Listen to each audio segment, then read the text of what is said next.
Hello everybody, my name is Boulevard, and I want to take a look at ladder today for what I think might be the first time ever on my channel, and there's a lot of reasons that I'm doing this now. Number one being that the number of big open weekend tournaments that run a Swiss format into a top 8 single elimination are at an all-time low, and the entry is declining for those events as well. The online league series used to regularly pull about 100 people, lately we've been a lot closer to 60, and even the $500 Mastering Runeterra events have been in a similar boat, on top of the fact that we no longer have Fight Night Legends. This means the info that I'm getting from these events is a little less valuable, but mostly it's just more scarce, and I don't want my analysis of the meta to be all in on small bi-monthly events. I think that's where I've been getting into some trouble when it comes time for the seasonal as of late. Number two is that earlier I talked about how every seasonal this year has had a really large gap between the number 1 and number 2 decks, and things from number 2 to number 5 are much closer. A lot of the time, a counter pick to the number 1 deck is in the top 5, and that refinement process is happening on ladder, as the number 1 tournament deck almost always has a very high ladder play rate as well. With the tournaments being so infrequent, it's much harder to catch the rise of a counter pick in that environment because it's usually not a widespread thing amongst the top 8 players. Only like 1 or 2 of them will show up in a given top 8. So I feel I'll be able to see that trend coming earlier if I'm watching the ladder, and making YouTube videos about these things is usually how I hold myself accountable for staying up to date. Number 3 is that I've noticed that the line between the ladder and tournament metas has been blurring more and more with each passing season, and I think part of that is the infrequency of events. When you don't have a constant stream of tournaments or feel that they're low stakes, you're probably not scrimming as much, you're not putting an insane amount of thought into your lineup cohesion, maybe you're just straight up running your 3 most played ladder decks. And this isn't wrong of anyone, I wouldn't be wasting my time scrimming on the non-seasonal patch either, especially given how large these patches have been. And since we've got such a quick turnaround now from the patch to the actual seasonal, you don't have time to do much but play a ladder, especially if you're not one of the 30 or so people who are sort of locked for seeding. In case you haven't looked at the calendar lately, our seasonal patch is currently scheduled for September 28th, and the seasonal for October 8th, so once again we only have about 10 days. I'm not going to have a perfect picture of the tournament meta by then, and so I'll need to know what to take away from ladder in order to have as much information as possible to spread to all of you.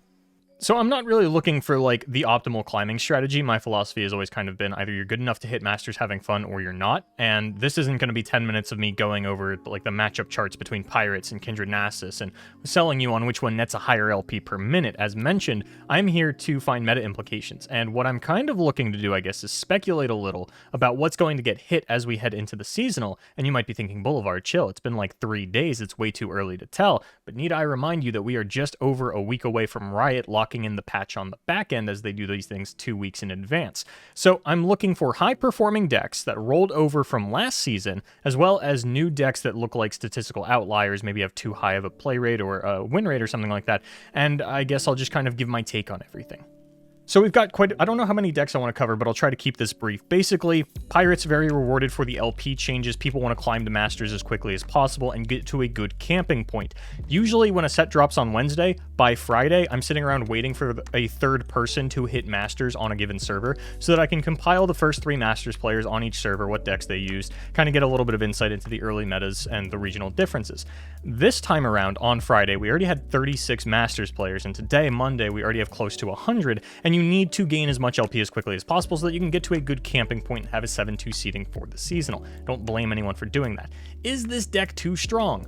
Probably. I don't really expect this 58% win rate to fall off. I don't think this is just a fluke of aggro deck in big open meta where we got more champions than previously and everybody's ditzing around on ladder. I think that if anything is going to get hit out of here, my expectation would be Riptide Sermon. That is the card with Eye of Nagakaboros that really kind of pushed this deck over the top from just your 12 1-drop aggro into something more. And I'm not sure exactly which portion of Riptide Sermon is going to get hit. I don't think you can take away the direct Nexus damage entirely because this is a Bilgewater card and you do want it to synergize within the Plunder archetype even if it's not currently played there. So I'm not really sure what they're going to hit about Riptide Sermon. I would hate to see them hit Eye of Nagakaboros as well. It feels like the Alawi package is constantly paying for the sins of other archetypes, and if that is Alawi's burden to bear, so be it. Maybe they'll release more tentacle cards down the line in order to compensate, but I highly doubt that. That's sort of a perfect world scenario. So maybe Riptide Sermon goes down by 1 on each of these. Maybe it's 3 damage to a unit, spawn 2, deal 1 to Nexus. It's kind of hard to say, but I do think that Sermon getting its numbers played with is the most likely to happen here, unless they go the opposite direction and they bump it up to like 8 mana and then make it deal more and more to make it less appealing for aggressive decks, but maybe more of a win condition card for something like an Alawi deck. But I'm not exactly sure how they want to play this. Maybe Ionian Hookmaster gets hit as well, because that's a card that is very good for the aggro archetype, not only getting you a strong attacker, but getting that weapon that you can sort of facilitate through other units later on. But I think that Sermon is probably the more likely hit here, as I don't really want to touch any of the low-end Noxus cards. Nasus is a little more questionable, and it's kind of going to give me some insight into how the balance team wants to handle this one, because usually when a deck comes up, they like to slap it on the wrist the first time around, which can be a bit of a pain if it's like the number 1 deck, like Kai'Sa. Kai'Sa got a slap on the wrist, not much happened, Kai'Sa was still the best deck, and that can be kind of annoying. Nasus is arguably one of the best decks in the history of Legends of Runeterra because it holds the highest Swiss to top 32 conversion in a seasonal ever, getting 26 players into the top 32 of the Empires of the Ascended seasonal. Now, that was over a year ago, so it's kind of a question of, does the Legends of Runeterra team look at this and go, oh crap, Nasus is a problem again, we really need to do something about this, or are they happy to see it back after so long? There's not an obvious hit for me here. I think that it's a really cool Undying package. If anything, my guess would be they actually just revert the buff on Hate Spike, because that is something that's, like, the Self-Slay package has taken to new heights with this recent expansion, especially with the weapons and all these different kinds of Kindred, Nasus, Viego decks, Thresh thrown in there, however you want to do it. And, like, Hate Spike seems like the most obvious target because that is the card that pushed this over the top.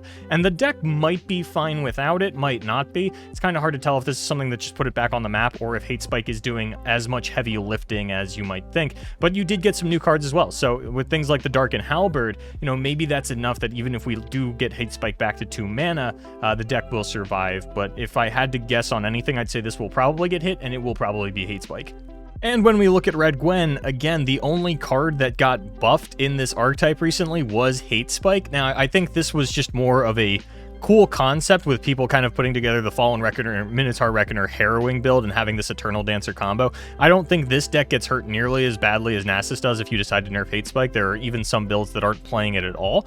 But ultimately, I don't know that Red Gwen is a super big problem. Last seasonal's numbers for it were actually really mediocre. It only put about 8 people into the top 32 from Swiss and then actually declined once we got into Top Cut. Now, I'd hate for this to completely take over the meta if everything else does get nerfed around it, but ultimately, I don't think you're going to see any specific nerfs aimed at this deck. I think if they can find a way to hit this and another deck, they're going to do it. I hope it's not Ravenous Flock. Ravenous Flock is just kind of sitting around as like one of the most powerful cards in Legends of Runeterra that has never been touched, and I'd like to see how long we can kind of keep that going. But I think that this Elise Katarina Gwen deck, obviously, you know, still very powerful, left over from the previous meta, actually at a sub 55% win rate right now, but with players like Majin Bay on it, I think you're going to see this climb even further. I think Mo just hit rank 1 with this earlier today. So, like, this is very much on the radar for strong players, and that's going to inflate the win rate a little bit. But honestly, I'm not sure if this needs to be hit. We'll kind of play that by ear, and I'll check back in a week on how I feel on that. At number 4, we have Jaxify Timelines. This one's actually at a sub 50% win rate. But I think this deck might still get nerfed. Not this one specifically, but just the Timelines and Weapon Masters interaction, where there have been a lot of screenshots floating around of people just playing a unit on turn 4, and all of a sudden it's like a 6/7 with 2 keywords, and then you run that back on turn 5. It's a little bit much, and I don't know if this is going to compound in a change on how Timelines works with the Weapon Master units, because I don't think that's intuitive. Like, you can't really just change that mechanic because it's sort of integrated into the game, and this is not the version of Timelines that you would be doing that nerf for. And actually, I hate this version, straight up, because I think that Concurrent Timelines is the best card in the deck, the second best card in the deck is Buried in Ice, and the third best card in the deck is Ice Pillar. And 2 of those cards are missing from this list because it's not Freljord. So, ultimately, I'm not sure what they're going to do about Timelines, but I think that enough people have complained about it that it does seem to be an issue. It is one of the things kind of dragging down the fun level of the set, and I'm kind of curious on how they want to handle it. I don't really care how they handle it as long as they kind of do something, and I don't know what I want them to do, because this deck is extremely mediocre when you don't draw Timelines. Like, a 3-1 or a 2-1 within tune for 3 that improvises, I think is fine.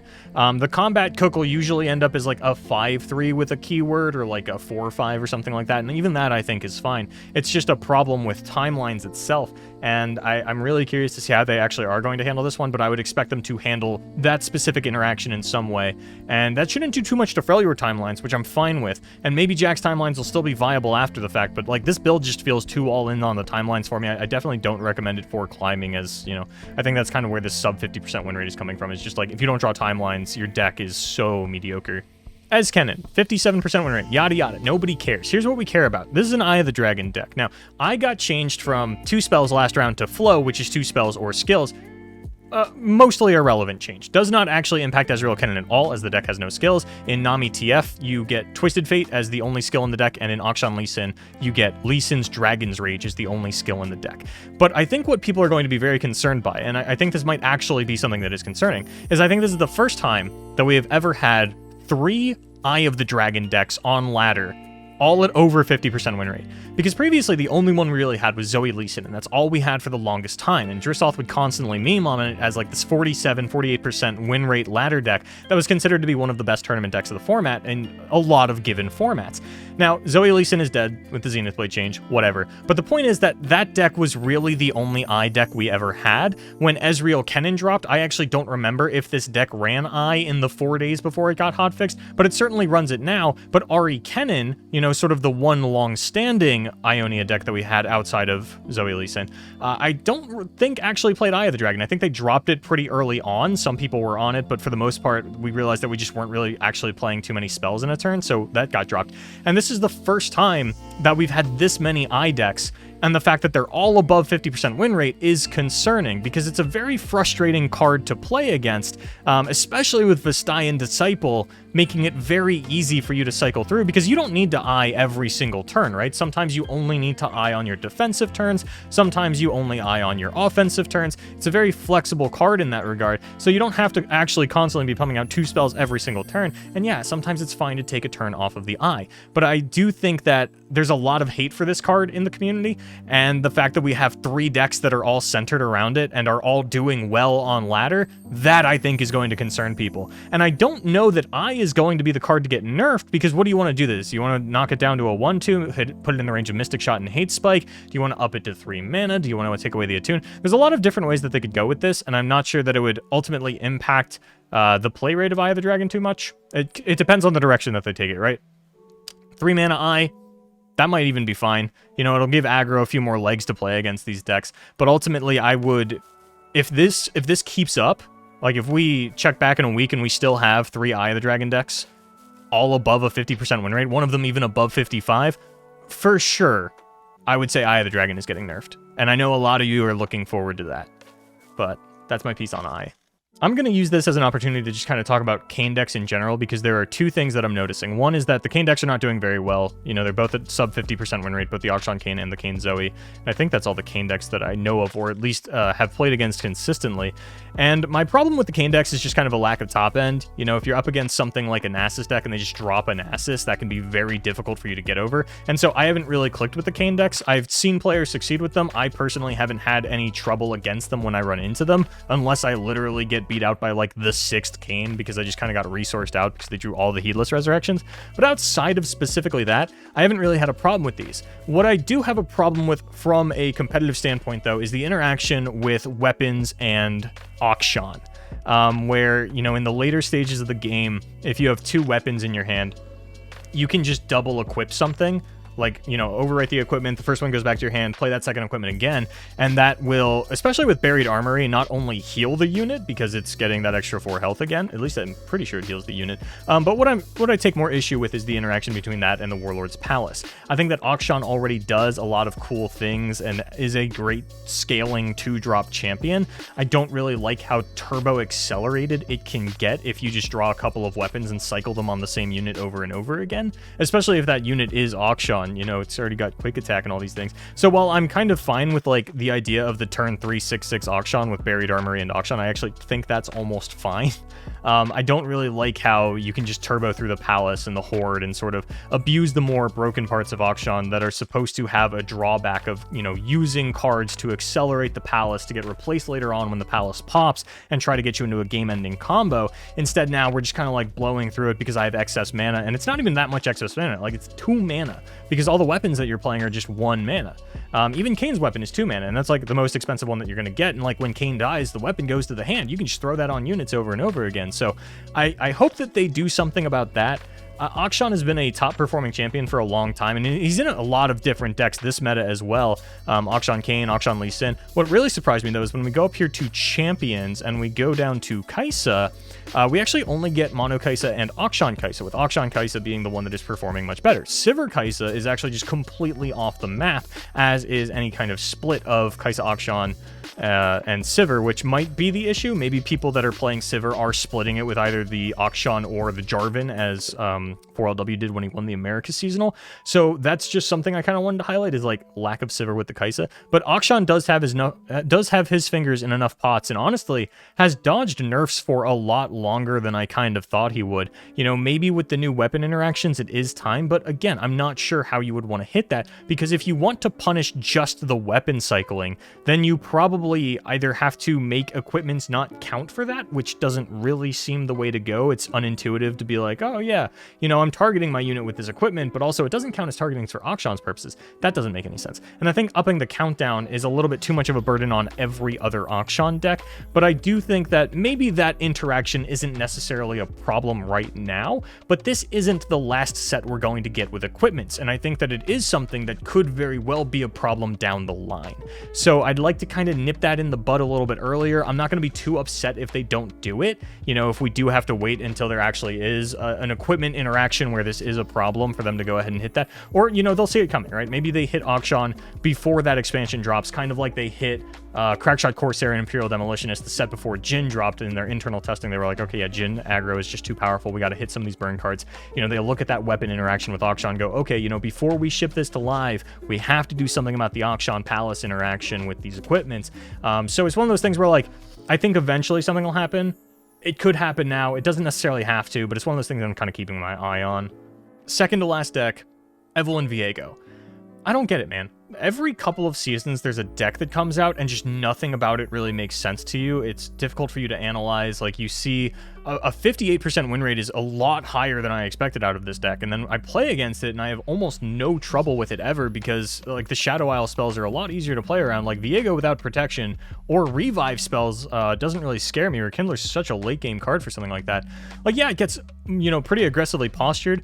I think the one time I've lost to this deck ever was when I was playing Kindred Thresh, or Kindred Nasus, because I just, like, Kindred doesn't function against Evelynn, right? The Kindred mark goes onto a Husk, they play a unit, Kindred's ability doesn't proc because you didn't slay the Husk, and then they put out a new Husk because Evelynn's on field, and you just kind of never get to level your Kindred or take advantage of your Kindred in any capacity. But this isn't just beating Kindred decks, right? A 58% win rate is very high. That's higher than we saw Ezreal, Kennen, all of the other Ionia decks, and it's just that deck that comes along every now and then that I just have no read on, because when I play against it, I don't really struggle at all unless I'm playing specifically Kindred, which I don't do very often.